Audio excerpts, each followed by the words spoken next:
1800 с лишним человек, но на обработку попали 1640.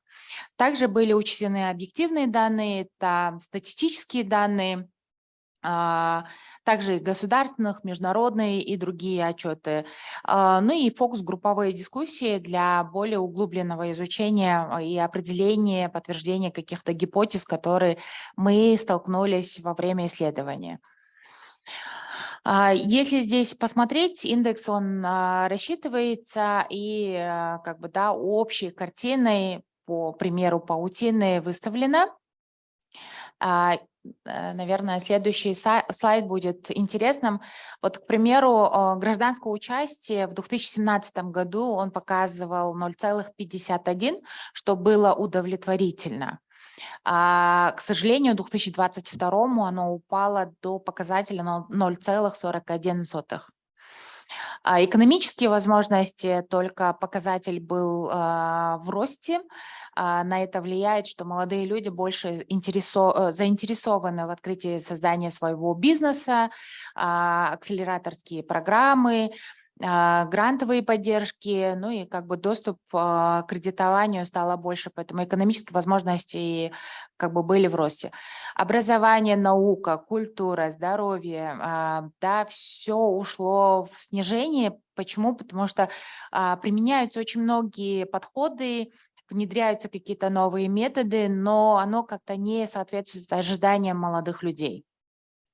По информационно-коммуникационным технологиям, да, покрытие интернетом, доступность каких-то гаджетов, компьютеров, оно всего очень как бы хорошие показатели, они были в росте, но цифровая грамотность у нас была низкая, то есть использование онлайн-услугами, e-коммерции, да, то есть вот тем самым показатель оказался еще ниже. Семья показатель вот 0,62, но в целом он тоже упал, потому что возраст вступления в семью и какие-то семейные ориентиры у молодых людей он поменялся даже сравнительно 2017 годом. Безопасность, защищенность, тут тоже идет снижение. Почему? То есть в 2017 году молодые люди, если определяли насилие только как бы физическое, на сегодня молодые люди определяют и моральное насилие, и экономическое насилие, да, и тем самым они больше чувствуют в свою сторону как сказать, ну, насилие в свою сторону, да, и поэтому показатель очень низкий. По экологии 0,45, здесь как бы определить, он в рост идет или ниже, очень сложно, потому что это новое направление. В последующем через каждые 2 года должен быть срез и проводиться это исследование, четко понимать, насколько действенны государственные механизмы в рамках государственной молодежной политики, либо международные проекты, и на уровне предпринятые меры самой молодежи и местными органами власти. К сожалению, ситуация такова, есть ряд рекомендаций по каждому направлению. К примеру, гражданское участие, почему же ниже показатель и как же нам нужно его улучшать? Мы все-таки хотели бы, чтобы уделяли особое внимание предмету человека общества. На сегодня разрабатывается экстракуррикулярная часть этого предмета, как бы внедрили этот предмет, но проблема в том, что преподают этот предмет учителя, не предметники, да, то есть кто более свободен, кто более ближе, и очень много изменений в рамках законодательства, это все доносится, и повышение квалификации сейчас мало обращается внимание. Второе, все-таки нужно обратить особое внимание школьному самоуправлению, как из школьной скамьи уже наши ученики понимают, что есть гражданственность, какими компетенциями должны обладать, да, что есть выборы. То есть сейчас, к сожалению, данный механизм не системно проводится. Каждая школа внедрила свою форму управления, и тем самым нужно приводить ее в единый и коррелирующийся с государственным управлением. Органы местного самоуправления, там тоже нужно обращать очень большое внимание, все-таки нужно определять специалиста по делам молодежи, который на местном уровне определяет вектор развития и точечно определяет потребности молодых людей. Ну, также нужно все-таки информационно-образовательную платформу и особо обратить внимание вовлечение молодежи в реализацию концепции Кыргыз-Жараны. По экономическим возможностям здесь все-таки нужно образовывать и давать навыки по основным нормам зеленой экономики. Также нужно обратить внимание формирование вообще пенсионного фонда. Молодым людям надо давать возможность, что есть такое, когда идет накопление на пенсию, каким образом нужно проводить реформы, потому что доверия в сторону пенсионного фонда у молодых людей нет, они не видят в этом перспективы, либо нужно внедрять какие-то частные формы накопления пенсионного фонда. Продовольственную безопасность, развитие цифровых навыков и компетенций в использовании предпринимательской деятельности. Нужно создавать IT-инкубаторы, нужно развивать потенциал самых молодых людей по экономическому участию. Нужно отметить, что у молодых людей нет доступа к деньгам, как бы в кавычках говоря, дешевым деньгам, потому что кредитные ставки, они очень большие, а у молодых людей нету на себя оформленных движимого и недвижимого имущества, которые могут как бы, да, в качестве залога использовать. И очень мало взрослых людей, которые могли бы поддержать и выступить гарантом молодым людям, которые могли бы получить какие-то кредиты в агросекторе либо в IT. К сожалению, поэтому экономическое участие молодых людей сейчас идет очень таким, очень малыми шажками. В образовании здесь тоже очень много моментов. Нужно внедрять профориентацию с 8 класса, нужно новые методологии, подходы работы с молодыми людьми. На сегодня молодые люди отмечают, что преподавание с советскими методами, да, для них не очень интересны. Большинство идут теории, не сопровождаются практическими какими-то занятиями. У нас в преподавании очень мало используются какие-то цифровые возможности, которые на сегодня есть. И тем самым идет очень низкий интерес к образованию у молодых людей. Они больше ориентированы на создание бизнеса, быстро получить паспорт, аттестат, и тем самым больше спуститься на более свободное плавание и самоопределяться. Поэтому очень важно, наверное, в секторе образования внедрять предметы по раскачке мягких навыков, по целеполаганию, по профессиональной ориентации, по социальному лифту и все-таки придавать значимость и ценность образования. Культура тоже низкий показатель, он показывал в 2017 году, но он также в 2022 году культура тоже на низком показателе. Почему же это происходит? Вообще само определение слова культуры, восприятие молодыми людьми, они очень сильно разнятся восприятием нашего поколения. Необходимо разрабатывать какие-то новые методы оценки эффективности деятельности учреждений. Те же самые библиотеки, театры, музеи, они должны быть уже в новом формате, да, может быть, уличные какие-то культурно-массовые мероприятия больше как бы необходимы молодым людям, нежели там в закрытых помещениях.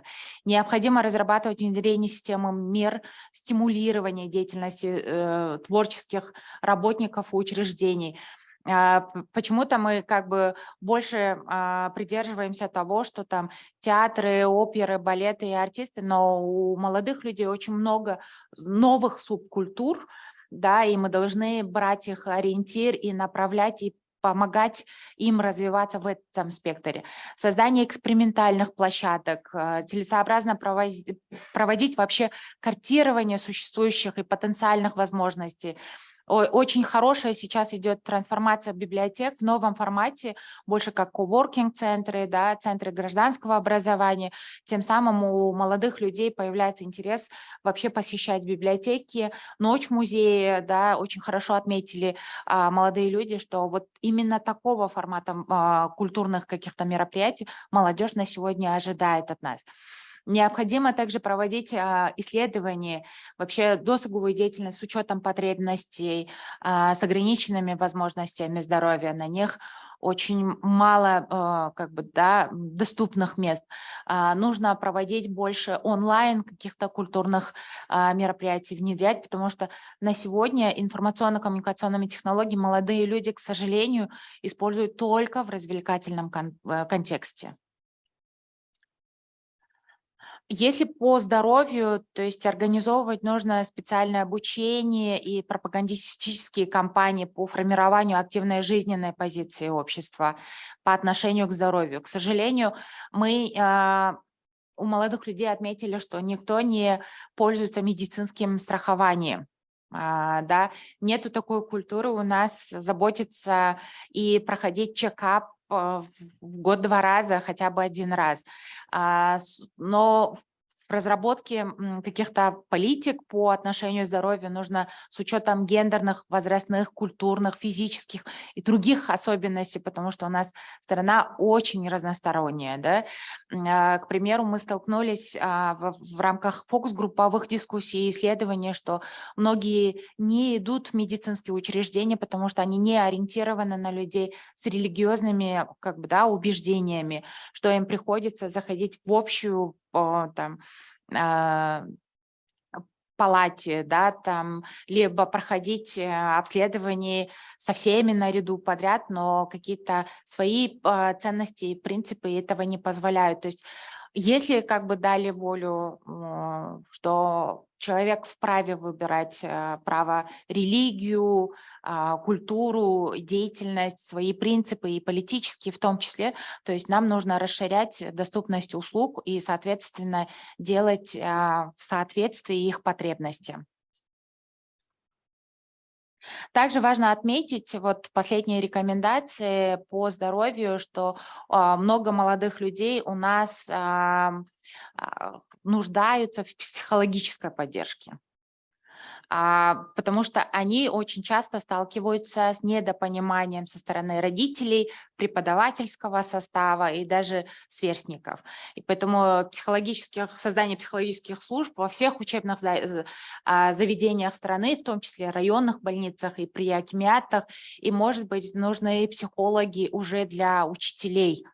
Да, у нас есть психологи, социальные педагоги для учеников, но очень важно понимать, что на сегодня учителя очень важные ролевые модели для учеников, и в силу нагрузки их и морального давления со стороны и родителей, и учеников, и со стороны министерства, да, они на самом деле не успевают самим разгрузиться, и все-таки насилие порождает насилие. И в этом смысле нужно на сегодня нам обратить внимание психологической поддержки учителей и квалифицированной помощи для учеников.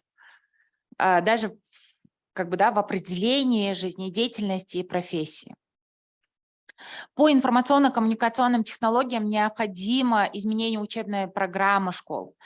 Сегодня наши ученики отметили, что та программа, которая по предмету информатики преподается, не соответствует реалиям. И все-таки они бы хотели все-таки по предмету изучать программирование, JavaScript, Python и очень много игротехники, чтобы могли использовать. Необходимо повышать значимость онлайн-платформ. Все-таки мы придерживаемся офлайн формата, и, может быть, они где-то хотели бы применять гибридное обучение именно хотя бы по предмету информатики. По безопасности и защищенности в силу отсутствия политических механизмов, но я здесь отметила, очень важный для нас был пример к тому, когда наши молодые люди отметили, что дом остается не самым безопасным местом. Поэтому очень важно, нам стоит обратить внимание, работать еще и с окружающей средой. Поэтому я не зря отметила, что все-таки учителям тоже нужен психолог, когда они могут создать вот эту благоприятную атмосферу и восстановить свои ресурсы, потому что наши учителя очень сильно себя держат. То есть в школе он пример, да, как учитель, дома домашний быт остается, и потом это отрывается на учеников. Нужно усилять роль общественно-профилактических центров в органах местного самоуправления. Это тот центр, когда вовлечены самые такие передовые лидеры. Совет Аксакалов, Женсовет, и они коллегиально выносят решения, профилактические беседы проводят. Внедрение методики ГАЛС, очень классная методика, то есть они отметили, те, которые проходили обучение, что когда семьей все-таки определяют цели, вектор движения, то есть им легче получается коммуницировать. Рекомендации семьи. Здесь нужно внедрять предметы и экстракуррикулярную часть в вузах и СУЗах по семейному Почему-то звука нет. взаимоотношений, основанных на правах. Нам кажется, все-таки к семье нужно очень хорошо готовить и его как предмет внедрять именно со школьной семьи, где знают уже права и ответственности сторон. По экологии, ну, наверное, общепринятые. Также надо образовывать, применять хорошие практики, и нам все-таки, взрослому поколению, нужно показывать пример. Молодые люди отметили, все, что у нас сегодня есть, это все-таки вы показываете, мы поэтому такие. Но на этом я бы хотела закончить презентацию. Если будут вопросы, то рада ответить. Спасибо. Thank you. Now I would like to give the floor for our audience. If you have questions to the Youth Wellbeing Index, which was conducted by the expert group, please, you're welcome. Да, пожалуйста.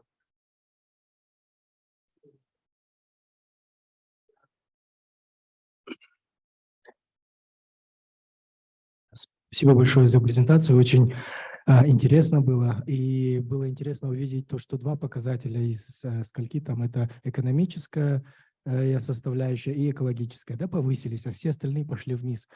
Многие люди, ну, по крайней мере, литература и вообще интуитивно, это обычно понятно, что, ну, как бы не то, что понятно, но обычно предполагается, что рост экономического благосостояния влечет за собой, ну, спокойствие в семье, безопасность, вот такие вещи, да, обычно.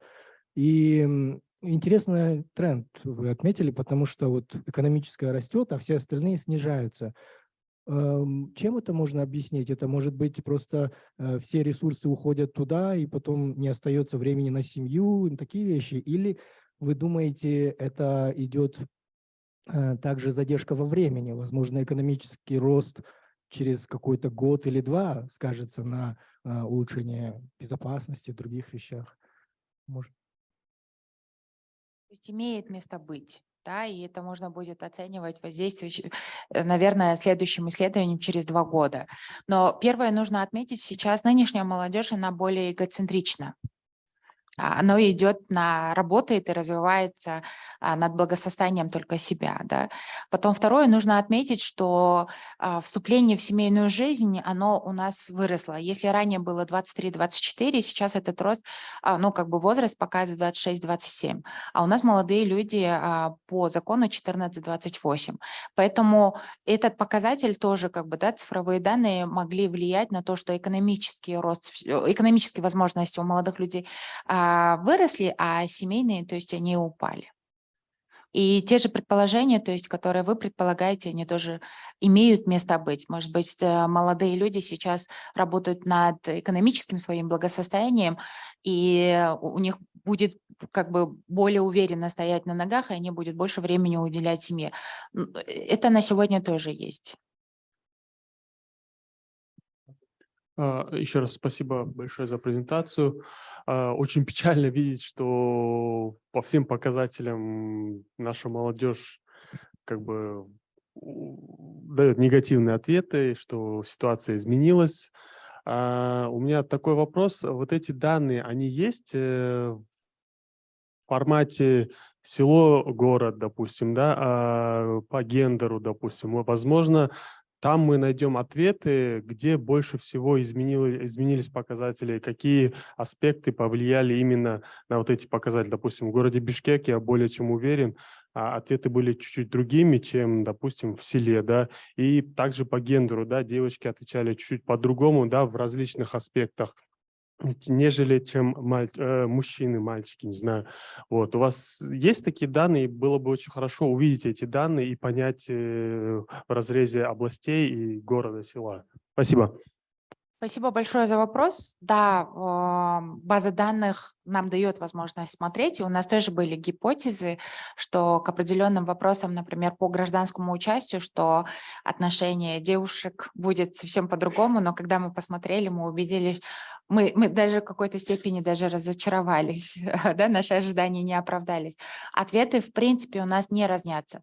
Мы посмотрели город, село, города, малые города, да, столицы, город Ош, Бишкек, отдельно посмотрели. Но, в принципе, там разница очень малая, и это можно сказать, что общее положение молодых людей так. А в общем отчете, который будет на публикации, то есть мы отразим общее. Если какие-то данные вас интересуют в рамках этого исследования, то, конечно, через базу данных мы можем вытащить и вот в том разрезе, в котором вам, ну, как бы, да, хотелось бы. Это позволяет база данных. Но вот по одному вопросу именно гражданского участия для нас было интересно. Мы это вот посмотрели, и на самом деле мы сами, как бы, наша гипотеза не подтвердилась.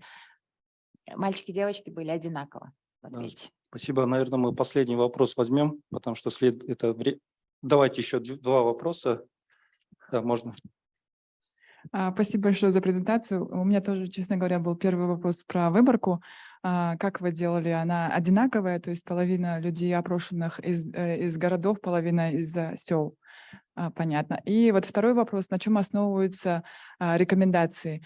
Мое было предположение, наверное, вы рассматривали индекс наш кыргызстанский, ну, так как это методология стандартная, возможно, вы оценивали, сравнивали, да, с другими странами, у которых индекс благополучия был выше, и оттуда вот рассматривали как бы позитивные кейсы или какие-то благополучные, да, предложения. А вот в вашем случае каким образом вообще рекомендации формировались? Вот как я вначале сказала, мы пошли по 5 основным секциям. Да? Первое, мы, конечно, смотрели глобальные международные индексы. На каком уровне наша страна по каким-то, вот, например, доверию государственным органам, да, на какой позиции находится, и по нашему опроснику какой индекс у нас выходит. Также смотрели возможности для молодых людей. Больше, конечно, это индекс развития и благополучия, поэтому мы ориентировались на создание позитивного роста. И рекомендации все выработаны таким образом, то есть не усугублять ситуацию, а больше улучшать и давать возможности государству выработать именно те механизмы, которые соответствуют ожиданиям и нужным потребностям именно молодых людей. Поэтому мы говорим, что культурные какие-то как бы мероприятия, да, проводить больше на open space, да, переформатировать их и идти в ногу со временем, с ожиданиями молодых людей. Рекомендации больше такого характера. Спасибо. Пожалуйста, представьтесь. Меня зовут Дидар. У меня следующий вопрос. Да, во-первых, спасибо за презентацию. Очень печально видеть, что по большинству индексов у нас идет снижение, нежели увеличение. Насколько я понял, это не являлось фокусом вашего обследования, но мне кажется, вот вопрос сексуального воспитания и репродуктивного здоровья очень остро стоит у нас в Кыргызстане. Возможно, это еще тема для будущих исследований и то, на чем можно сосредоточиться. Мне кажется, у нас в этом плане очень большие проблемы в Кыргызстане. Отсутствует какое-то массовое образование, да, или воспитание детей именно в плане репродуктивного здоровья. Мне кажется, во-первых, это связано с тем, что у нас нет инициатив со стороны, скажем, Министерства образования. Ну и во-вторых, менталитет, там, уят и так далее, и со стороны общества тоже это не воспринимается правильным образом. Вот хотел услышать ваши мысли насчет этого, и, возможно, какие-то исследования будут проводиться в будущем. У нас были вопросы по репродуктивному здоровью, да, как они относятся к семейному планированию, сколько бы они хотели детей иметь, какие болезни они знают, каким образом сталкиваются, как выбирают, там, не знаю, вторую половинку, видят ли они в семье или не в семье. То есть вопросы из этой категории были. На самом деле нужно отметить, что школьники, молодежь школьного возраста и студенческого первых-вторых курсов, да, на самом деле не понимают большинство пониманий семейное планирование. То есть они не могли раскрыть, что есть семейное планирование. Для них больше это кажется, это бюджетирование. И на самом деле здесь у нас очень много мероприятий, кажется, проводится, но большой пласт забываем работать с родителями. То есть вот эти социальные нормы мы не убираем. Родители у нас не разговаривают с детьми на эту тему. Да? Как предохраняться, как нужно планировать, зачем это важно, почему это необходимо. Большинство, почему вы при планировании детей, да, какими нормами остерегались, больше говорили, что это запреты родственников или наставления родителей. Да, спасибо. У нас будет еще в сессии как раз возможность оценки по сексуальному образованию. Как раз, по-моему, наш 4-й спикер, да, расскажет. По-моему, последний вопрос, да, девушка, представьтесь.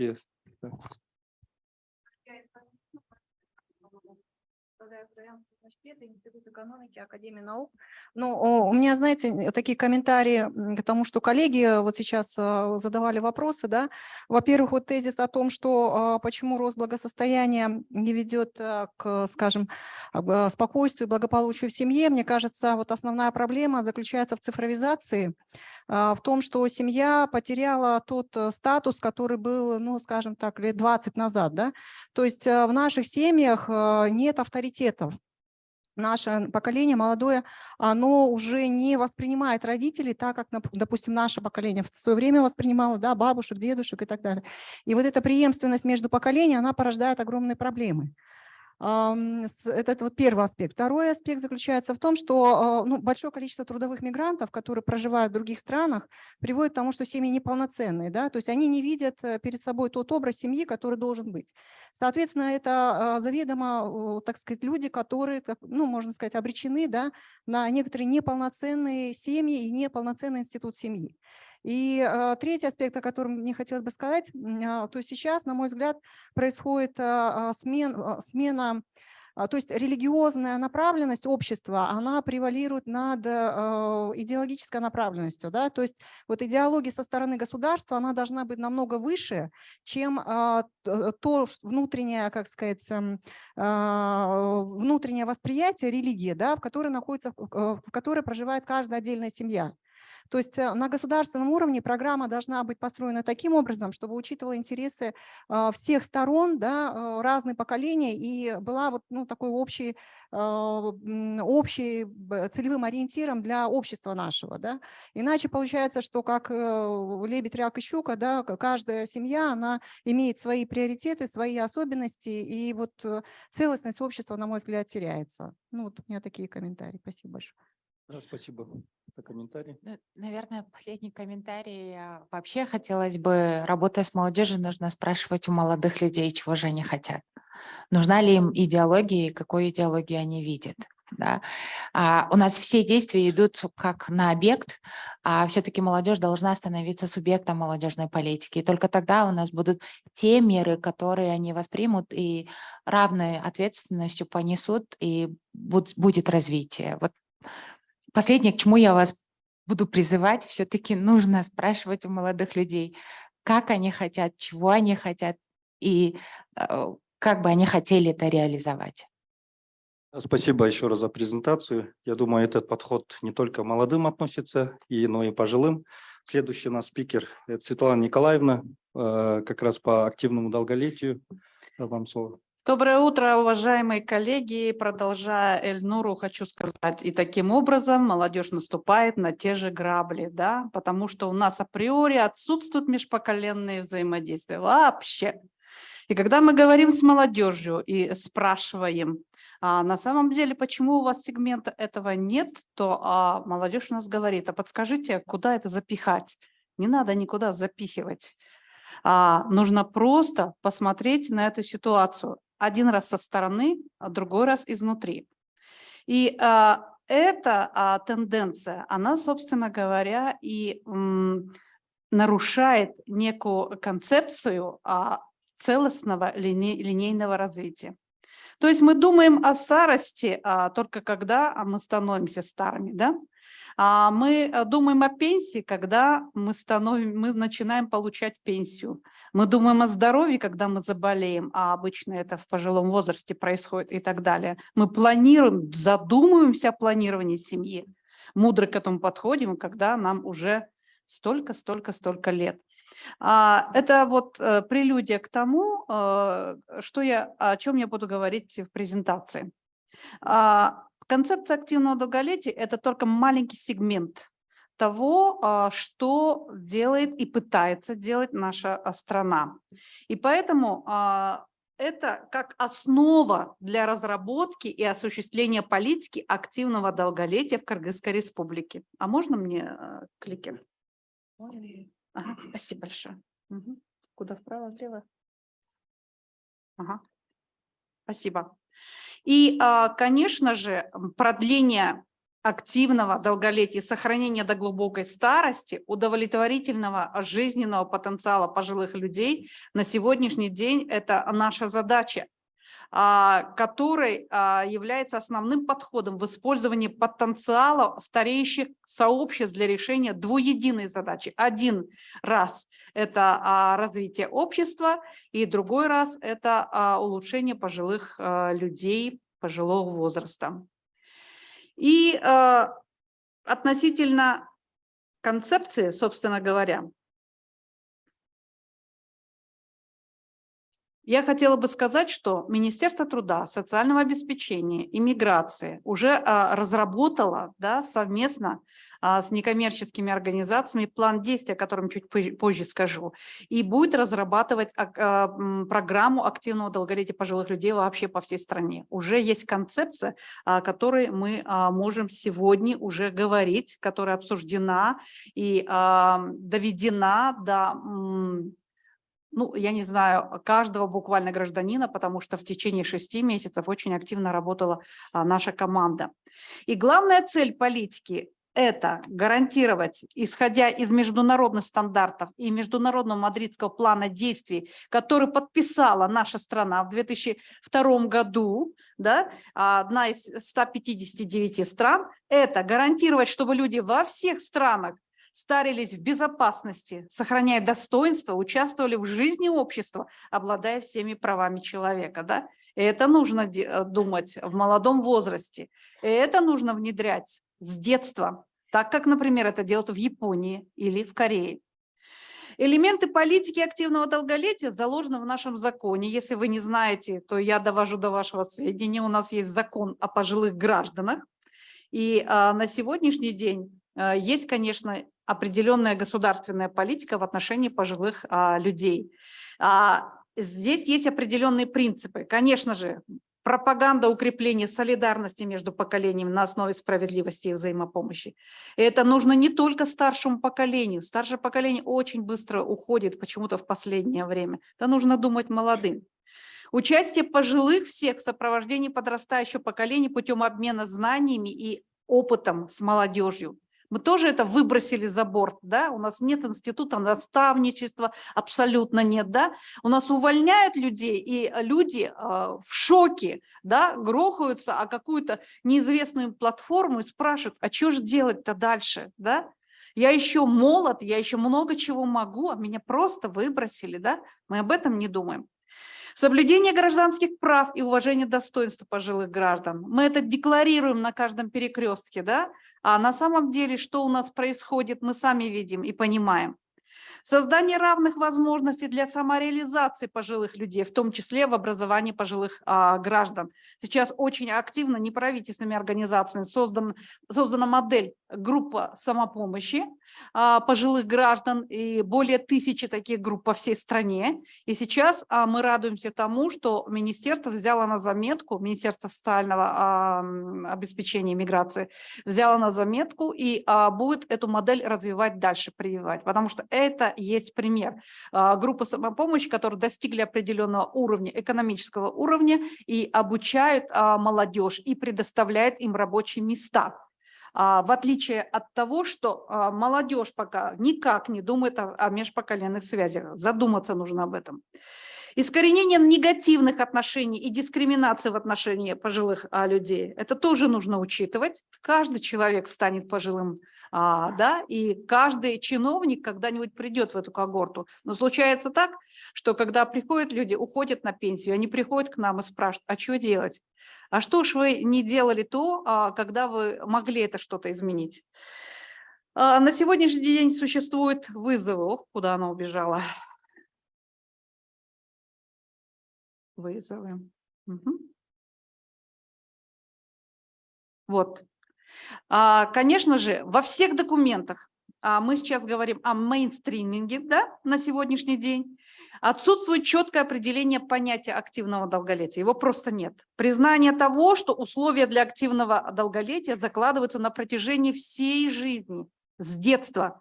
Согласованный перечень приоритетных задач по реализации потенциала активного долголетия, что на сегодняшний день является барьером для проведения комплексной эффективной политики в данном направлении. И мы, люди и организации, которые работают в этом сегменте, отлично это понимают. Отсутствует четкое определение понятия активного долголетия и сам индивидуум, да, сам человек, не общая группа там пожилые люди, да, а индивидуально пожилой человек, ему необходимо инвестировать различные ресурсы в этот процесс на протяжении всей жизни. Потому что у нас государство обучает до скольки лет? До скольки? В большей степени до 20 лет, да? А дальше все. Человек уже уходит на самореализацию. Вот об этом тоже нужно подумать так, чтобы никакой человек, каждый гражданин не остался за бортом. Вместе с тем, существующая общественная и правовая инфраструктура в Кыргызстане не в полной мере обеспечивает возможности для активного долголетия. Это мы все понимаем. И поэтому вот что предлагает концепция, которую мы уже написали, которую уже, собственно говоря, сообществом принята, и она идет сейчас на уровень уже утверждения. Что же она предлагает? Конечно, в первую очередь, это изменение подходов в вопросах старения, восполнение существующих пробелов. И на сегодняшний день она призвана содействовать политике активного долголетия. Подготовлена эта концепция мультидисциплинарной межведомственной группой, обсуждена во всех регионах, с включением экспертных сообществ, с включением государственных органов, с включением международных организаций и, самое главное, пожилых людей. И, конечно же, молодежи. Я вот благодарю ЮНФПА, потому как они не только поддерживают этот процесс, но и организуют площадки совместные с молодежью. Это очень важно. И важно, чтобы молодежь слышала эти сегменты, потому что они будут об это стукаться, да, несколько раз. Первый раз, когда они будут подходить к пенсионному возрасту, а второй раз, когда они будут в этом пенсионном возрасте. И третий раз, когда уже ничего сделать невозможно. Вот об этом нужно думать сейчас. Концепция предполагает замену, в общем-то, преобладающей ныне парадигмы, которая говорит только о статусе, состоящей в предоставлении поддерживающей социальной помощи пенсионеров, политика, обеспечивающая расширение прав и возможностей, создание экономической, правовой базы, позволяющей гражданам брать на себя ответственность за качество собственной жизни и свое благополучие в пожилом возрасте. Очень мало представлено на уровне обсуждения тех вопросов, которые делают пожилые люди. Они, поверьте мне, огромное количество людей занимаются конкретной практической работой. И этот процесс называется самопомощь, к сожалению. Концепция и политика активного долголетия. Сегодня активное долголетие стало основным подходом в осуществлении международного мадридского плана действий. В регионе ЕЭК ООН мы туда относимся. Кыргызстан является государством-членом ЕЭК ООН. Рассмотрен опыт разных стран, как развивающихся, так и третьих стран. И элементы активного долголетия содержатся в документах национальных политик очень многих стран, об этом чуть позже скажу, за тем, что у нас просто-напросто нет времени сейчас. Политика активного долголетия. На самом деле мы все знаем, что сейчас мы говорим как о молодом стареющем обществе Кыргызстана. С одной стороны, супер, хорошо, что люди стали жить долго, да, мы же все это понимаем, дольше живут они. С другой стороны, вниз, если пирамиду брать, да, плохо то, что людей становится больше, экономически мы становимся зависимыми. Если сейчас у нас по пенсионному фонду 1 к 1, да, то что будет через 10 лет? Когда от 5% мы подходим к 8%. По формуле ВОЗ это уже старая страна. А мы все еще говорим о молодом обществе. Это уже не так. Вот после меня моя коллега, она будет рассказывать об исследовании, которое мы провели, прежде чем писать эту концепцию, вы послушайте его в конкретных данных. Вот по среднему варианту прогноза относительная численность лиц 60 лет и старше к 50 году увеличится почти в 3 раза, задумайтесь. С 30 года самые быстрые темпы роста будут в возрастной группе 80 лет и старше. Так что к 50 году доля населения в этой возрастной группе также утроится. И согласно квалификации ООН, считается, что в стране начался процесс демографического перехода, если относительное число людей в возрасте 60 и более превысило 7%, а по ВОЗу 8%. Но даже вот эти цифры мы уже с вами перепрыгиваем, мы стоим на пороге. И, конечно же, изменения вызваны демографическим развитием. Вопросы, которые вызваны индивидуальным старением, потому что к человеку нужно подходить индивидуально. В целом положение пожилых людей по стране, мы изучили эти вопросы, вы сейчас о них услышите. Государственная политика Кыргызстана в области старения, достижения и упущения, все это является основными положениями в политике активного долголетия. И, конечно же, предназначение концепции как определение основных целей, задач и мер по осуществлению политики активного долголетия. Это следующие цели. Конечно же, повышение качества жизни старшего поколения. Мы об этом в первую очередь заботимся и думаем. И обретение ими большей самостоятельности и независимости. Потому что всегда происходит обратная связь. Как пример, вот нет здесь Гульнары Ибраевой, может быть, Галина Чиркина об этом знает, проводилось исследование, когда на юге, например, пожилые люди сказали, ну вот, почему насилие совершается над вами? Бабушка эта, она не знает почему, да, она просто плачет. А невестка говорит, а потому что ты надо мной когда-то издевалась. То есть в любом случае вот этот перекат и обратная связь, она всегда существует, потому что нет межпоколенных отношений, у нас нет изучения этого вопроса, у нас нет выстраивания линии жизни, всей жизни человека. Если мы говорим о молодежи, мы думаем, что я молодой, а когда мы уже понимаем, что мы не молоды, уже делать чего-то поздно. Это увеличение продолжительности здоровой жизни населения, сохранение и укрепление здоровья. Это улучшение социального, психологического благополучия граждан старшего возраста. Это расширение возможностей для участия граждан пожилого возраста в различных сферах жизни и улучшение благодаря этому социально-экономической ситуации в стране. Почему-то ушло куда-то. Да, хорошо. Почему-то ушло, не знаю, оно куда-то прыгает. Я хочу сказать о приоритетах национальной политики. Здесь есть 3 приоритета. В первую очередь, что показало исследование, это здоровье граждан пожилого возраста, это обеспеченная и достойная старость по старшем возрасте, и это активное участие в жизни общества. Вот я не буду углубляться сейчас в приоритеты, потому что так. Угу.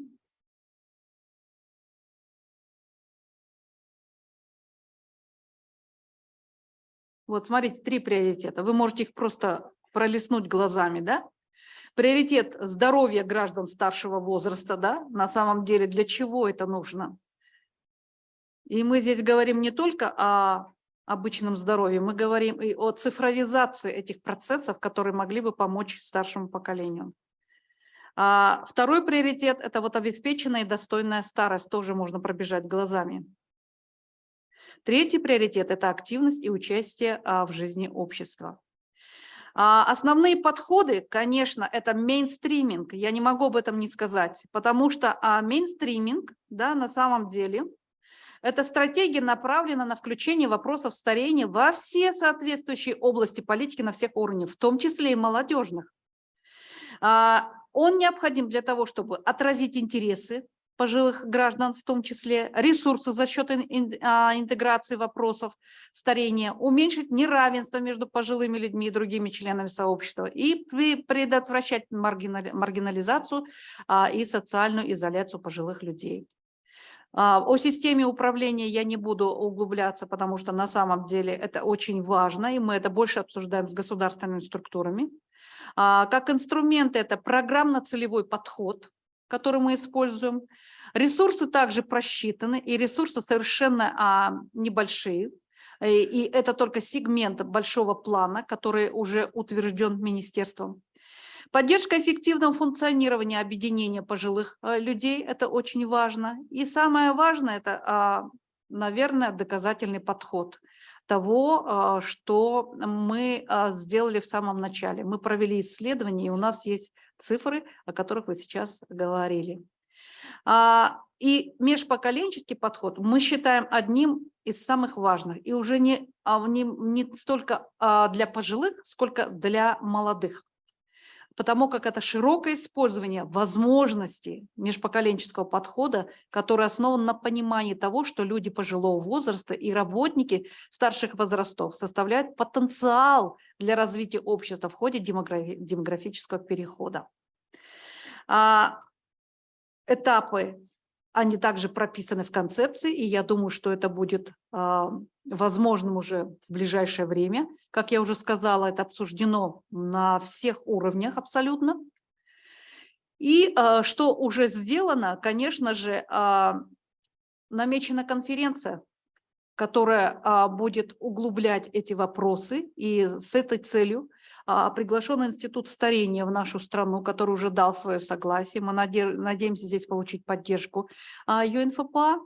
И определена группа экспертов по разработке индекса активного долголетия. То, чего только в нашей стране, к сожалению, нет. Это нужно сделать, и уже определена группа экспертов. Вот примерно такие вопросы. Очень скоро будет выпущена уже эта брошюра. Я думаю, что она будет широкого распространения. Пока мы можем это найти на сайте. И я бы просила вас, может быть, не сейчас задавать вопросы, а после второй презентации, чтобы сэкономить время, да? Я бы тогда сейчас передала бы слово своей коллеге Асель Юсуповой, вот, чтобы она уже рассказала об исследовании пожилых людей. Спасибо. Спасибо, Светлана Николаевна. Асель, вам слово.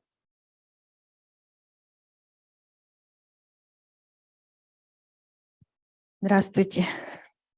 Я, наверное, коротко. Вообще у нас предусмотрено было 2 презентации. Моя коллега, эксперт Евгения Карпович, должна была предоставить результаты полевого исследования, непосредственно агентирования пожилых людей. Вот. Это очень большая была работа, и объем информации очень большой, даже сама презентация. Но я, наверное, сделаю вот основной доклад и ключевые выводы, рекомендации. А с самим исследованием вы сможете ознакомиться на нашем сайте ресурсного центра для пожилых. Я потом напишу, да, наш сайт, чтобы, а то времени уже мало. Можно мою презентацию, да, включить?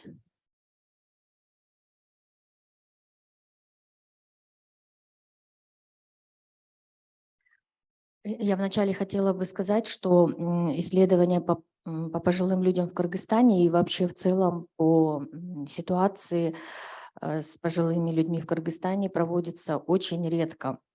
Наверное, это 2-е или 3-е, да, исследование, Светлана Николаевна, с момента принятия Мадридского плана в 2002 году. Вот. И последнее такое национальное исследование было проведено в 2016 году. И вот благодаря поддержке ЮНФПА мы провели его в этом году. Исследование проводилось почти 4 месяца, была охвачена вся республика.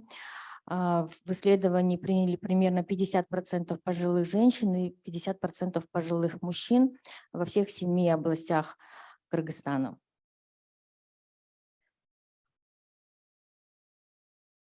Ой.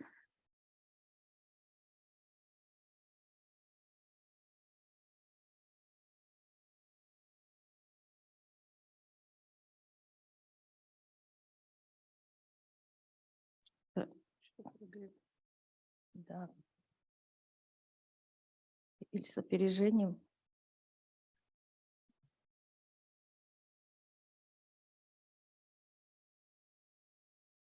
А вы там не нажимаете? Вот все. Значит, содержание исследования. Исследование состоит из 5 больших разделов. Оно состояло из деск-исследования и полевого исследования. Первый раздел посвящен анализу действующего национального законодательства с акцентом на пожилых граждан. Второй раздел был посвящен анализу взаимодействия центральных территориальных управлений Министерства труда и социального обеспечения и миграции Кыргызской Республики, это уполномоченный орган, с органами местного самоуправления, территориальными учреждениями здравоохранения, социального фонда по оказанию социальных услуг пожилым гражданам. Третий раздел – это анализ текущей ситуации жизнедеятельности пожилых людей. Четвертый раздел – это вот самый большой раздел, результаты полевого исследования на основе опроса населения в возрасте 55 лет и старше, проведенного в целях получения новых данных, в том числе об образе пожилых людей, сформированном в Кыргызстане и дающем представление о влиянии этих взглядов на общество в целом, а также на формирование государственной политики. Ну и последний раздел – выводы и рекомендации. Я нажала. Сейчас.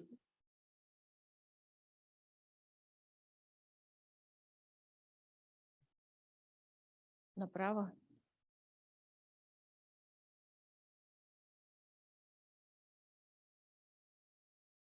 Ага, первый раздел – анализ действующего национального законодательства. Были рассмотрены следующие национальные документы. Это Конституция Кыргызской Республики, Семейный кодекс, Закон о пожилых гражданах Кыргызской Республики, о котором упоминала Светлана Николаевна, Закон о государственных пособиях, Закон о государственном пенсионном социальном страховании, Закон об основах социального обслуживания населения, Закон о ветеранах войны, вооруженных сил и тружениках тыла и план мероприятий по повышению качества жизни пожилых граждан до 2025 года. Также в рамках исследования был проведен анализ, обзор международных документов, к которым относятся. Это те конвенции, которые ратифицировала Кыргызская Республика. Всеобщая декларация прав человека, Европейская конвенция о защите прав человека и основных свобод, Международный пакт о гражданских и политических правах, Международный пакт об экономических, социальных и культурных правах, Международная конвенция о ликвидации всех форм расовой дискриминации, Конвенция о ликвидации всех форм дискриминации в отношении женщин, Конвенция ООН против пыток и других жестоких, бесчеловечных, унижающих достоинство видов обращения и наказания и Конвенция ООН о правах инвалидов.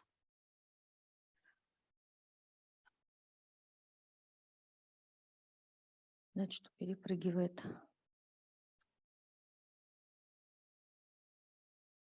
Угу. Значит, нормы по обеспечению и реализации прав пожилых людей отображены в принципах ООН в отношении пожилых лиц, в Мадридском плане действий по проблемам старения 2003 года и их рекомендациях, в отдельных рекомендациях МОД, в отдельных рекомендациях ВОЗ. Итак, социальные выплаты.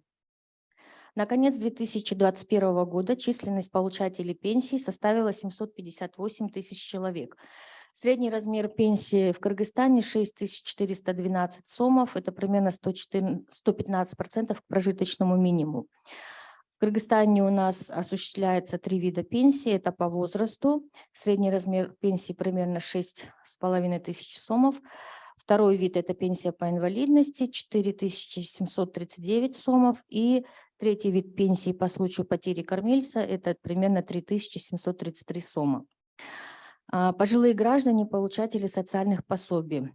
Значит, количество пожилых граждан, те, которые не получают пенсии, а получают социальные пособия, составляет 16 681 человек, и получают они 2000 сомов ежемесячно.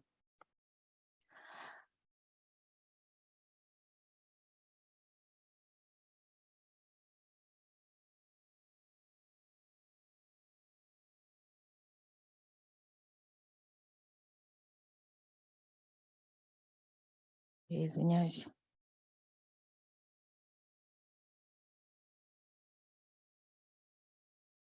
Да, вот. Значит, нормативная база Кыргызской Республики теоретически приемлема и охватывает основные международные закрепленные элементы защиты прав человека применительно к пожилым гражданам.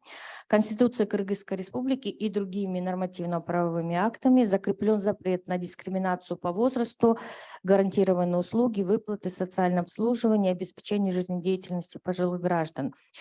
Тем не менее, вот как Светлана Николаевна сказала, наши, допустим, пожилые граждане в Кыргызстане очень часто сталкиваются с дискриминацией по возрасту, это при трудоустройстве, там, и при каких-либо других возможностях реализации своих прав, в том числе и насилие, и в том числе сексуальное насилие. Как правило, они не обращаются в органы милиции, не заявляют о таких случаях. Вот. И выявить, например, точный процент насилия среди пожилых женщин, в частности, на сегодняшний день это очень сложно.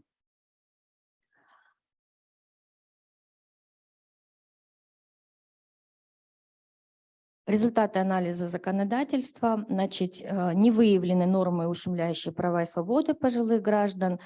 Есть небольшие дублирующие нормы, но мы свои значит, выводы, рекомендации уже направили в соответствующее министерство. Сейчас проводится большая инвентаризация законодательства у нас в стране, где как раз будут ликвидированы дублирующие нормы. В целом можно сказать, что наше законодательство, как обычно, всеобъемлющее, хорошее, положительное, но здесь только вопрос с правоприменительной практикой.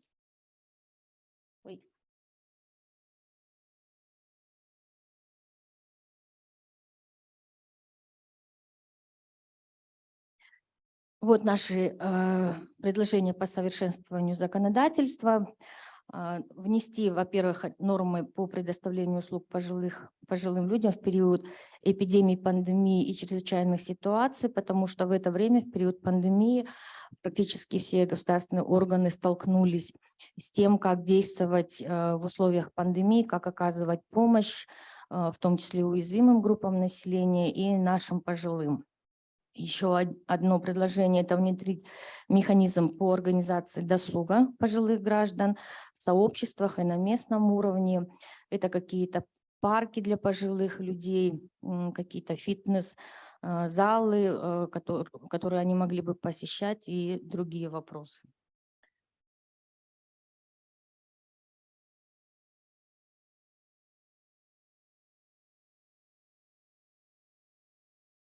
Второй раздел – анализ текущей ситуации жизнедеятельности пожилых граждан в стране.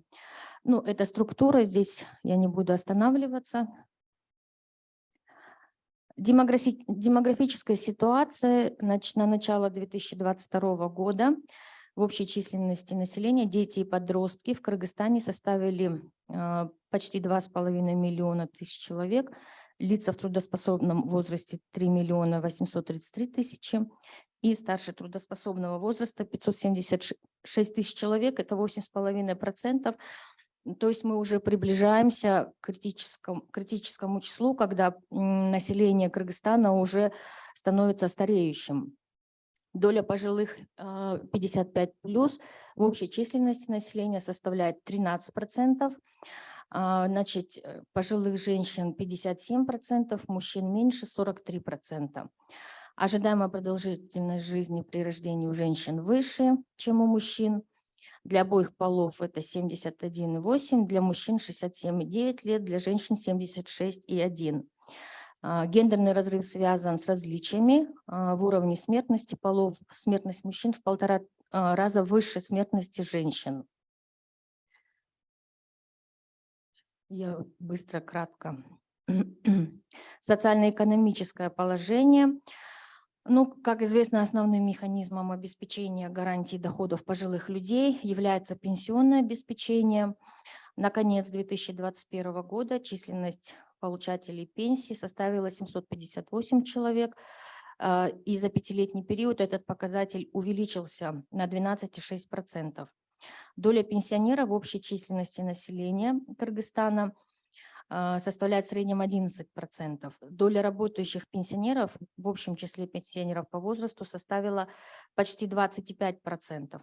Средний размер назначенных пенсий с учетом компенсационных выплат за электроэнергию составил 6412 сомов, превысив прожиточный минимум пенсионера около 15%. До этого я говорила средний размер пенсии.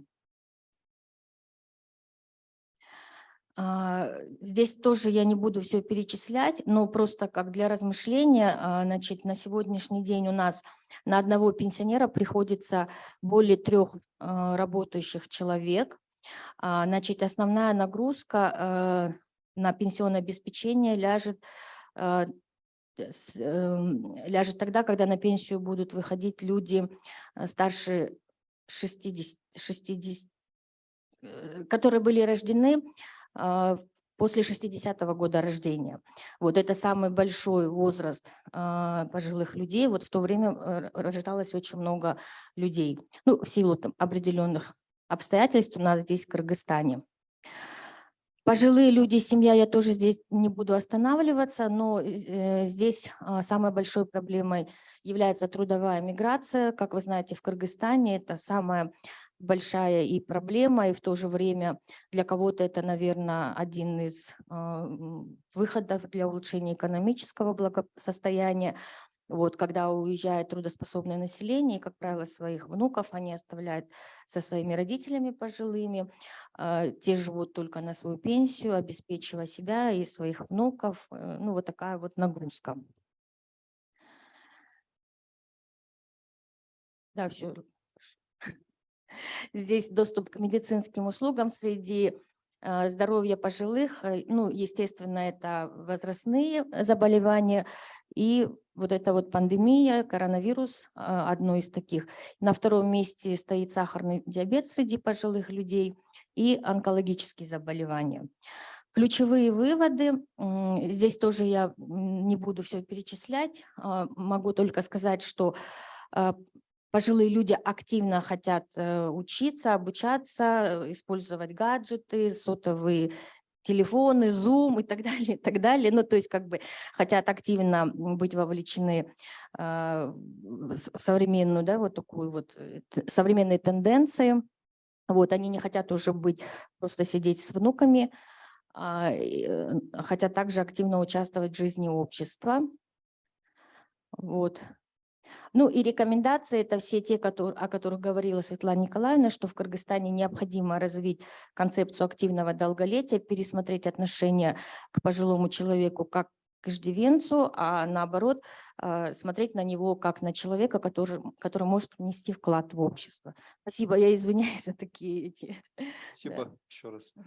Коллеги, у нас есть возможность где-то на несколько вопросов. Я думаю, это как бы исследование плюс концепция является важной. Наконец-то в этом году вот провели это фактически обоснованные, фокусированные исследования. Я думаю, она послужит для нас и не только для вот политики в этом направлении, как Светлана Николаевна сказала, является важным во всех сферах. Да? Если есть вопросы, пожалуйста, на 2 презентации.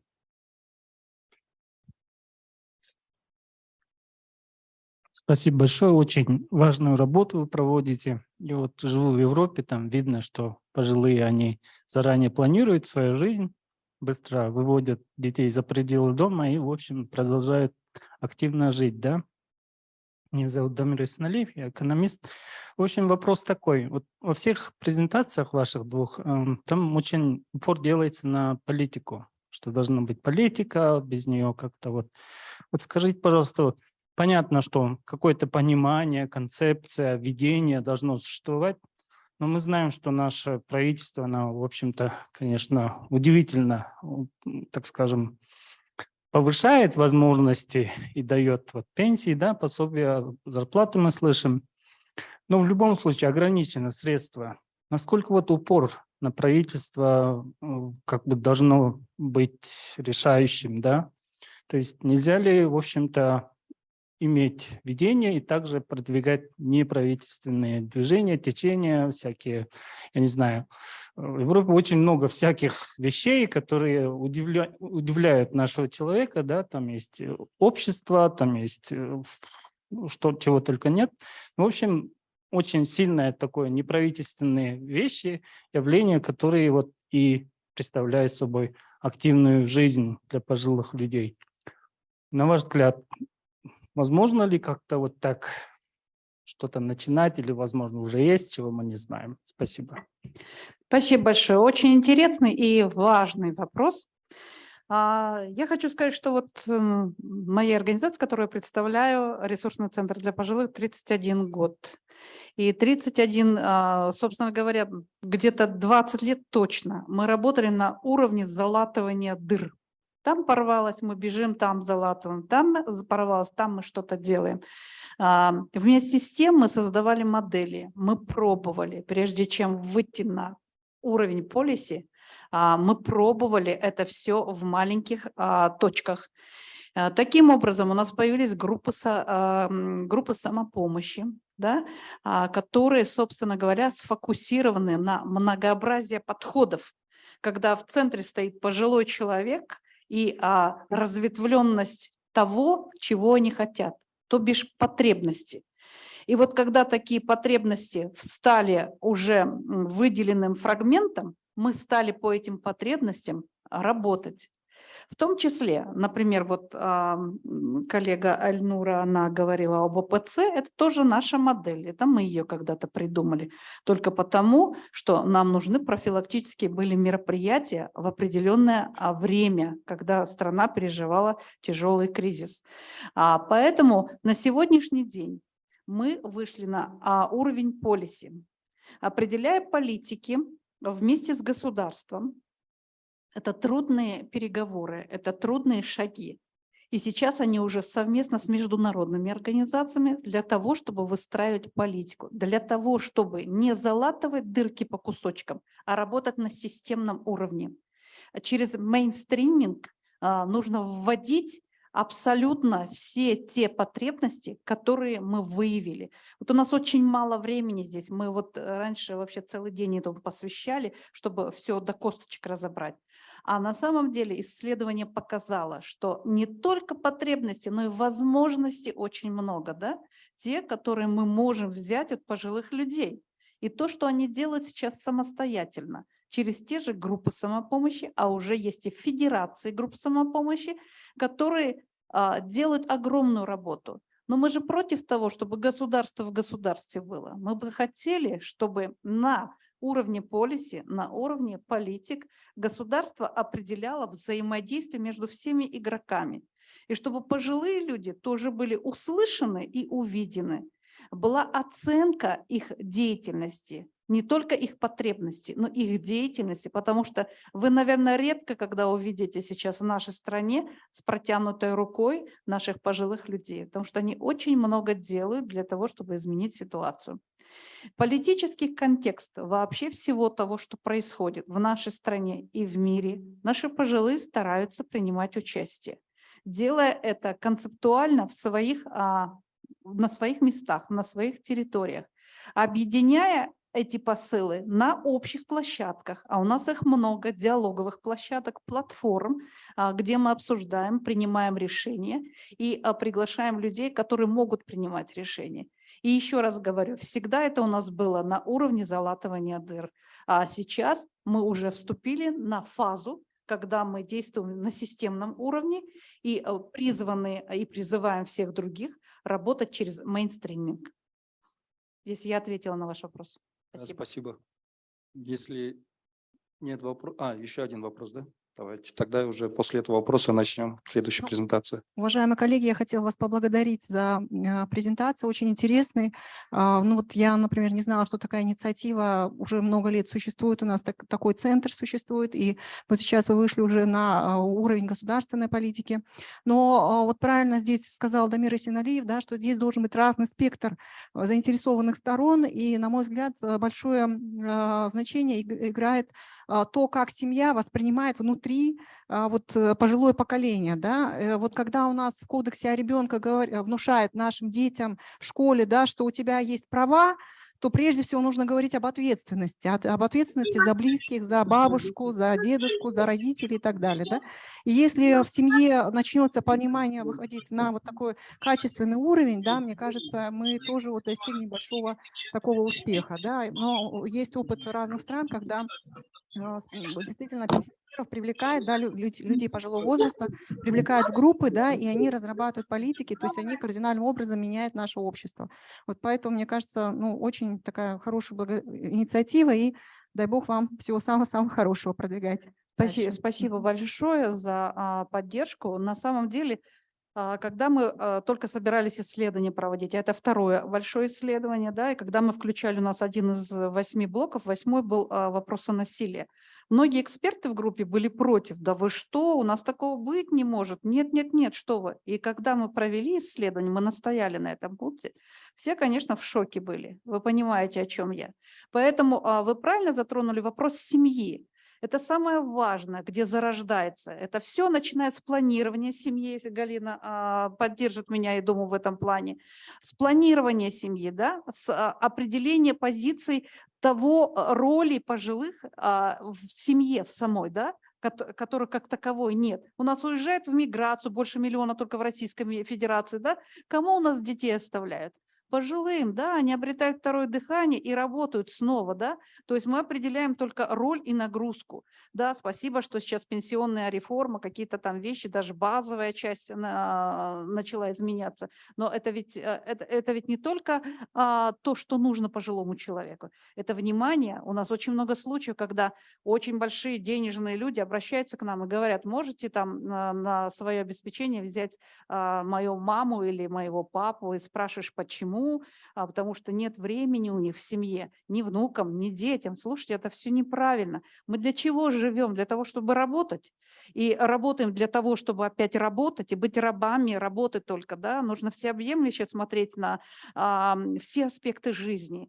И всегда помнить, уважаемые молодые люди, что все когда-нибудь будут пожилыми людьми. И обязательно сейчас начать взаимодействовать со старшим поколением. Спасибо за ваш комментарий. Спасибо. Мы тогда переходим на нашу 4-ю презентацию. Она будет направлена по сексуальному образованию, которое является важной, да? Не только в планировании семьи, но это основа всего. Спасибо. Вы не будете против, если мы на 10 минут позже уйдем на обед? Да, потому что, к сожалению, моя презентация все-таки рассчитана на то время, которое... Начну с очень, наверное, такой важной мысли, по крайней мере для меня, для моих коллег, что все-таки сексуальное образование – это основа для многих демографических и демократических вопросов развития общества, ну и Кыргызстана в том числе. Когда мы говорим о сексуальном образовании, зачастую многие думают, что это про секс, там, про сексуальные отношения, хотя если говорить о глубоком подходе, то это в первую очередь о понимании собственных границ, об уважении к собственному телу и к телу другого человека. Это о вопросах безопасных практик, это о вопросах любви, дружбы и поддержки отношений. Это вопросы уважения и принятия другого человека, а следовательно, о вопросах прав других людей. И многие-многие вопросы лежат в основе сексуального образования. Но, к сожалению, если мы будем говорить о ситуации в Кыргызстане, то здесь не все так замечательно, как бы хотелось. Скажите, как нажимать? Вправо. Ага, есть, отлично, тут поторопилась. Ага, вот оно что. Итак, ну, во-первых, в Кыргызстане, конечно, достаточно серьезная, я могу утверждать это, законодательная основа существует для того, чтобы сексуальное образование существовало, было институционализировано. И, конечно же, вопросы, связанные с легитимизацией сексуального образования, они лежат в основе законодательства. И в этом плане закон о репродуктивных правах граждан и гарантиях их реализации, который был в первый раз создан в 2007 году, а в 2015 претерпел значительные изменения.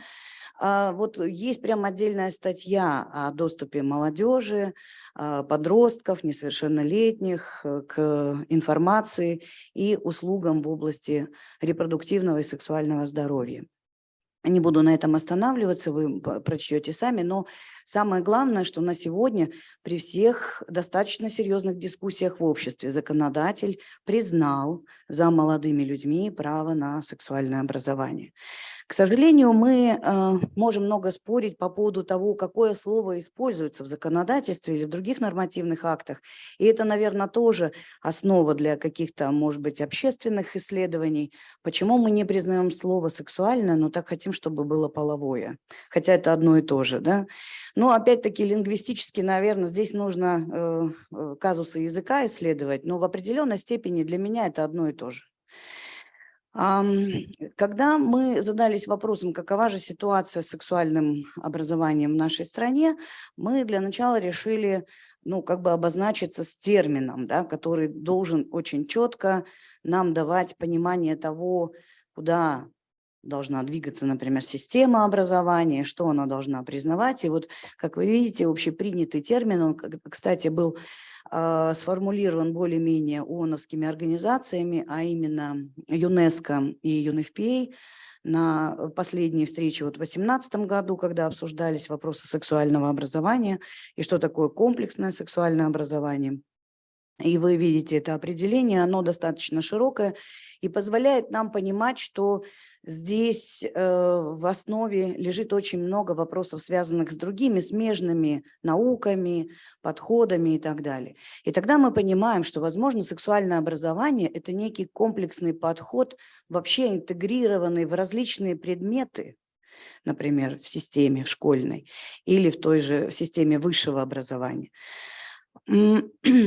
Поэтому, когда мы проводили анализ прошел в прошлом году, мы сначала использовали подход очень простой. Мы проанализировали, сделали кабинетный анализ, проанализировали существующие отчеты, исследования в этой области за последние 3 года, которые были сделаны, учитывая и COVID в том числе, эту ситуацию.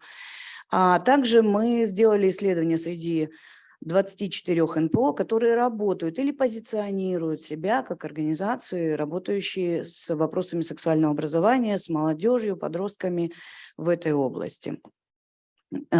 Также мы исследовали мнение молодых людей, но это было менее активно сделано, потому что все-таки сделали сначала анализ на тех отчетах, то есть упор на те исследования, которые уже были сделаны.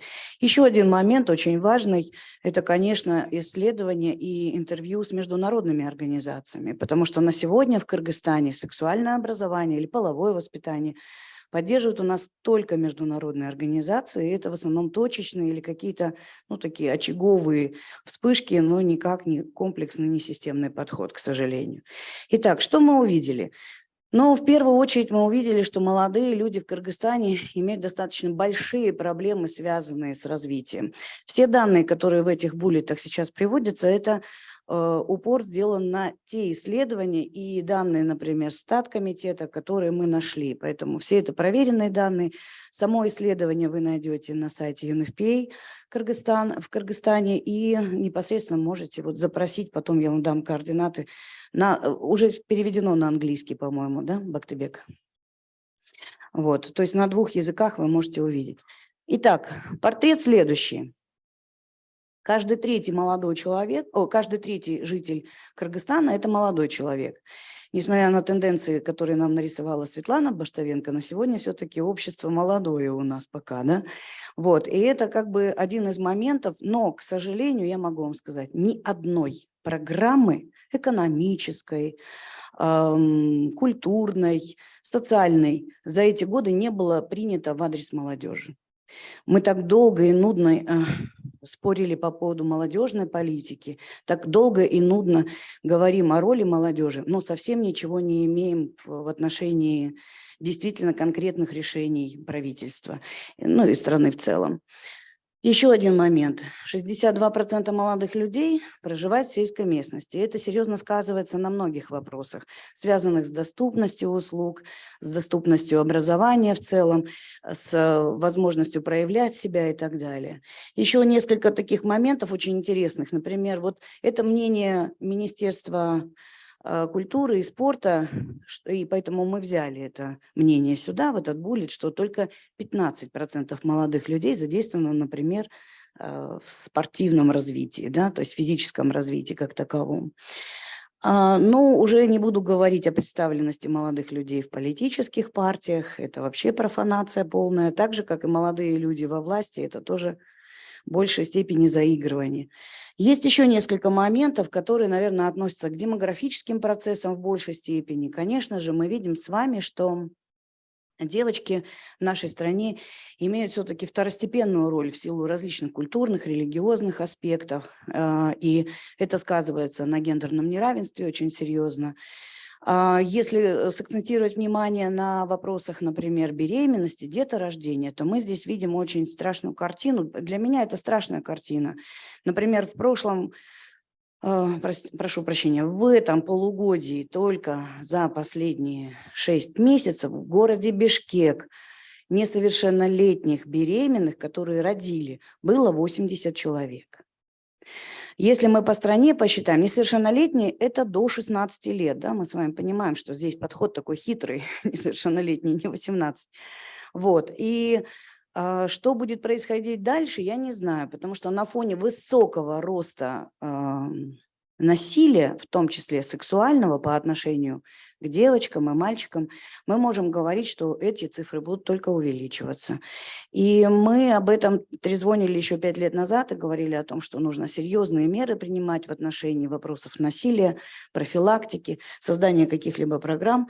Но, к сожалению, пока ситуация такая. И обратите внимание, в структуре абортов, беременности и родов, да, на национальном уровне, молодые женщины, ну, молодые девочки от 14 до 19 лет у нас занимают 8-10% ежегодно.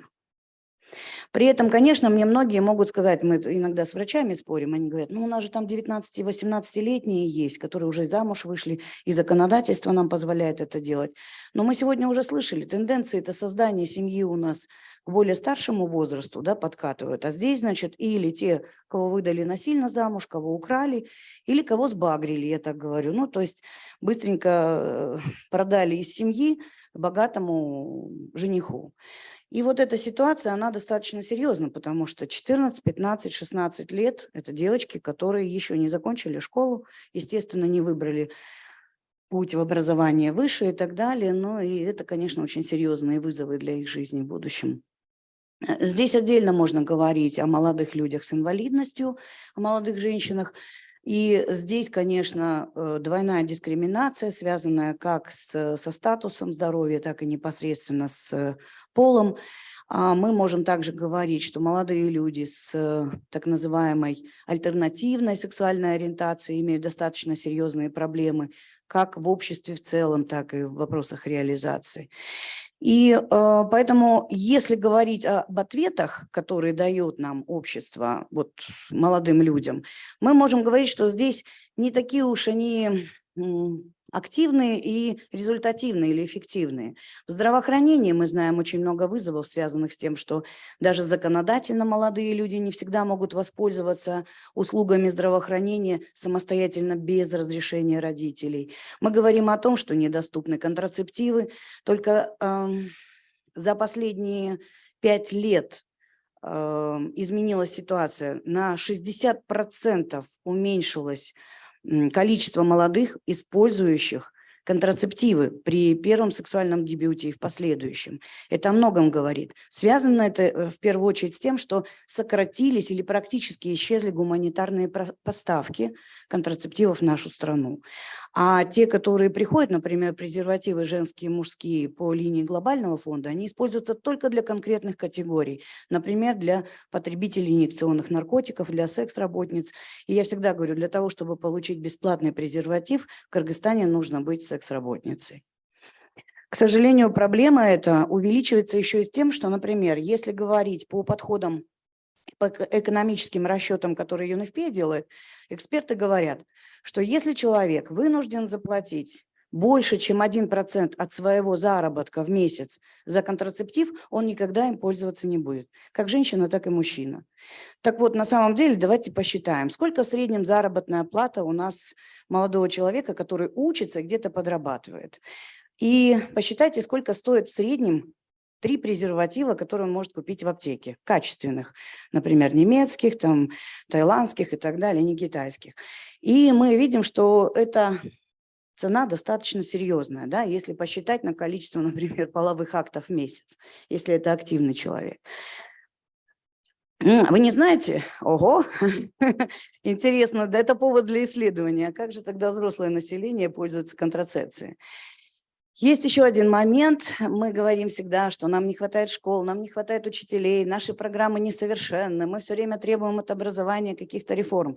Но что-то делается. Вот, например, Институт Арабаева совместно с Министерством образования утвердил недавно 48 электронных уроков, да, то есть вот на 2 языках, на русском, на кыргызском, по здоровому образу жизни. Здорово, классно, но используются они или нет?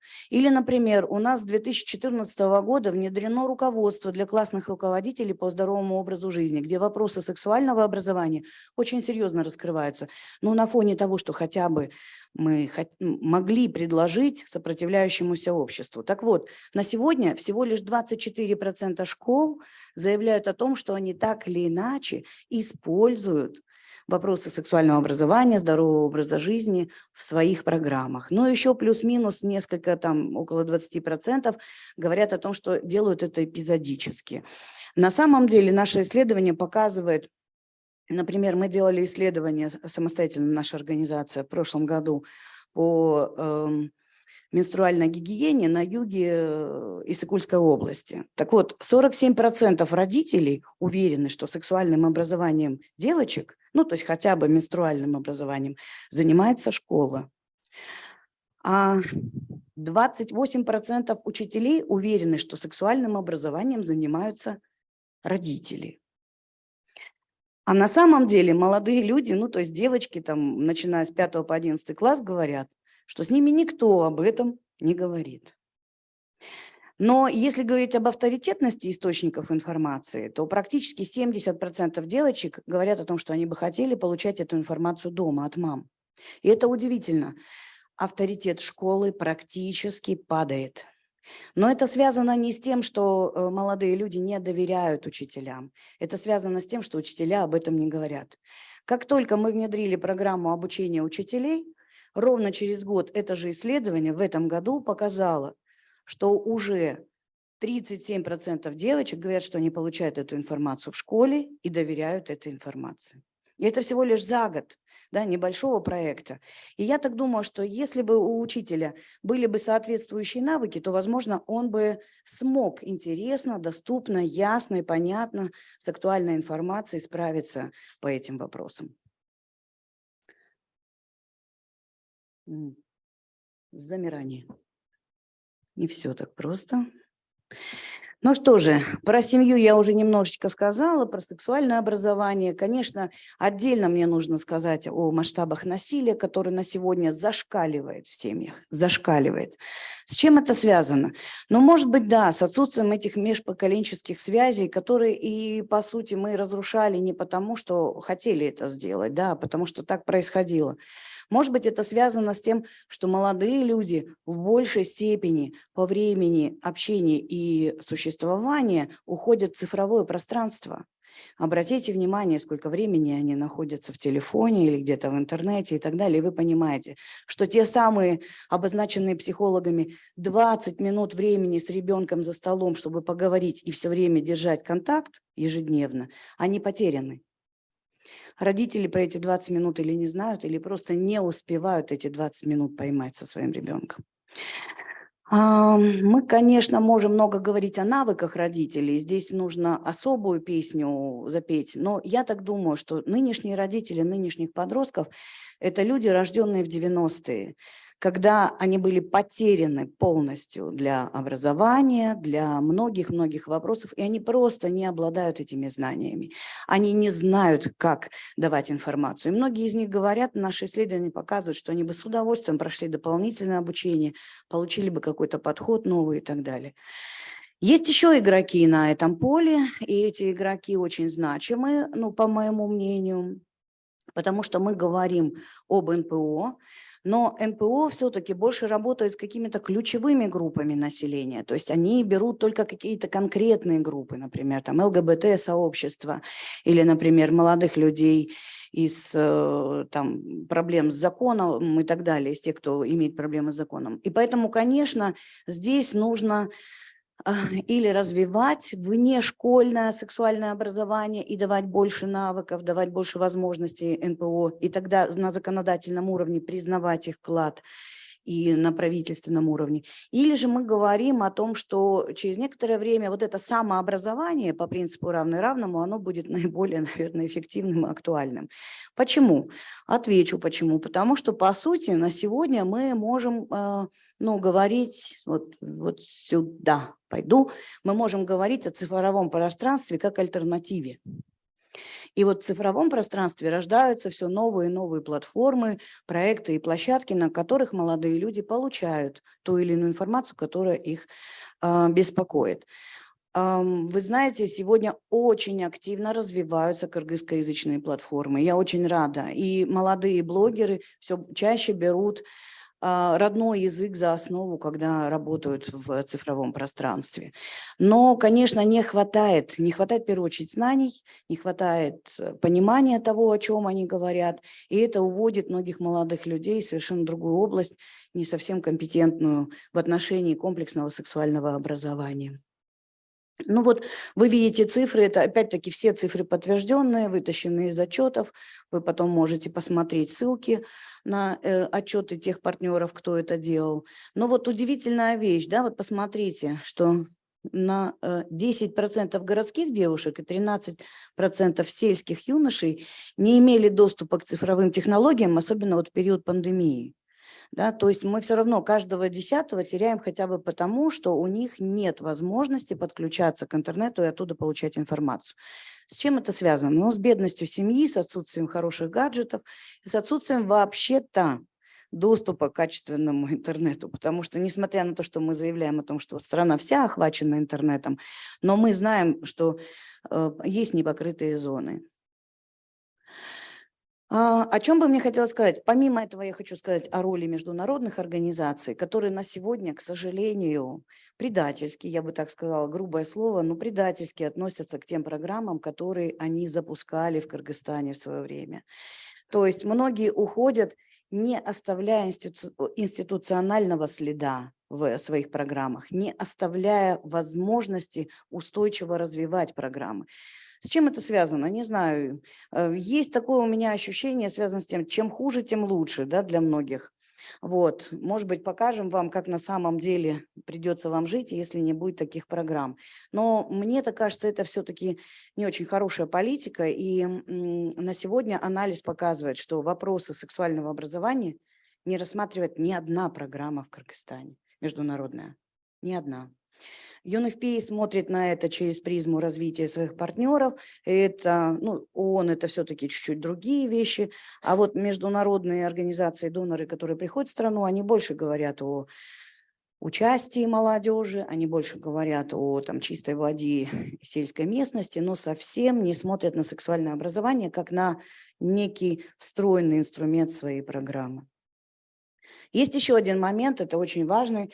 Мы делали исследование с Гульнарой Ибраевой, и вот этот вывод, который мы сделали тогда, он был, конечно, очень интересный.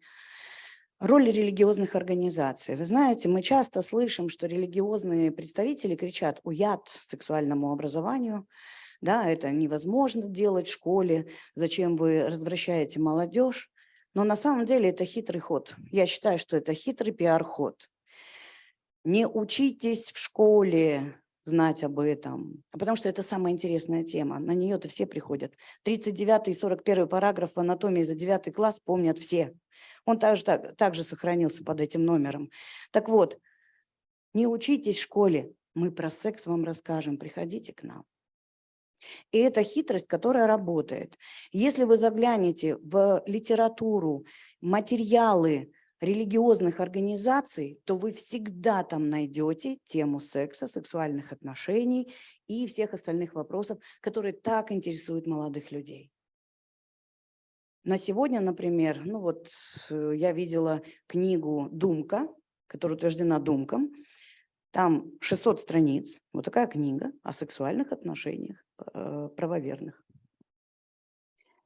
Но нам кричат о том, что нет, в школе ни в коем случае. И в семье подумайте, как это делать. Вам расскажет об этом соответствующий религиозный лидер. Поэтому такая хитрая позиция религиозных организаций, я думаю, что это больше замануха. Это как там Ильф и Петров писали, да? Помните? Про опиум для народа. Так вот, еще один момент очень, для меня может быть важный, что у государства должны быть сформированы соответствующие взгляды на весь этот процесс. Понимание сути сексуального образования и некие конкретные подходы, которые бы могли работать. А они работать будут, если будет определенное финансирование и подготовка специалистов. Так, и еще разок. Есть еще один момент, что мы можем пока опираться на неформальное сексуальное образование, и у него есть перспективы, потому что туда уходят лучшие, не видя своих возможностей в системе образования. И очень интересные программы существуют на сегодня в этих организациях, то есть в НПО, поэтому стоит обратить на их опыт внимание и, может быть, имплементировать в национальные документы. Ну и, конечно, остается популярным и наиболее интересным метод равный равному. То, о чем говорила Светлана сегодня. Молодые люди лучше знают, где жмут им их ботинки. Поэтому давайте им возможность говорить об этом. Все? Вопросы? Спасибо, Галина Эдуардовна. Тогда, если есть вопросы, давайте мы сейчас, да, пожалуйста. Да, потом уже. Спасибо за презентацию. Еще раз представлюсь, меня зовут Джидар Жилдошев. Я ранее задавал уже один вопрос касательно репродуктивного здоровья. Вот хотел задать два вопроса. Вы упомянули, что, по-моему, 30%, если не ошибаюсь, 30% школ ведется какое-то дополнительное образование насчет репродуктивного здоровья. Получается, со стороны Министерства образования не ведется такая полномасштабная работа в этом направлении, насколько я понял. Вот, это первый вопрос. И, во-вторых, ведется ли вообще какая-то работа, чтобы поменять менталитет общества и населения? Потому что, это тоже вы упомянули, что уят и так далее. В этом плане, мне кажется, у нас тоже большие проблемы. В семье такая работа вообще не ведется, особенно в сельской местности. Отец или мать вообще не способны поговорить со своими детьми насчет репродуктивного здоровья, сексуального образования, воспитания.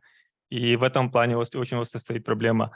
Вообще ведется ли какая-то работа в этом направлении со стороны НПО или там государства и так далее? Спасибо большое за вопросы. Значит, относительно системы образования. Во-первых, давайте поймем, что программа по здоровому образу жизни, которая была предложена министерством, это программа по выбору. Притом, это программа, которую могут использовать классные руководители для внешкольного образования. То есть классные часы, которые предлагаются классным руководителям проводить и за которые платят деньги.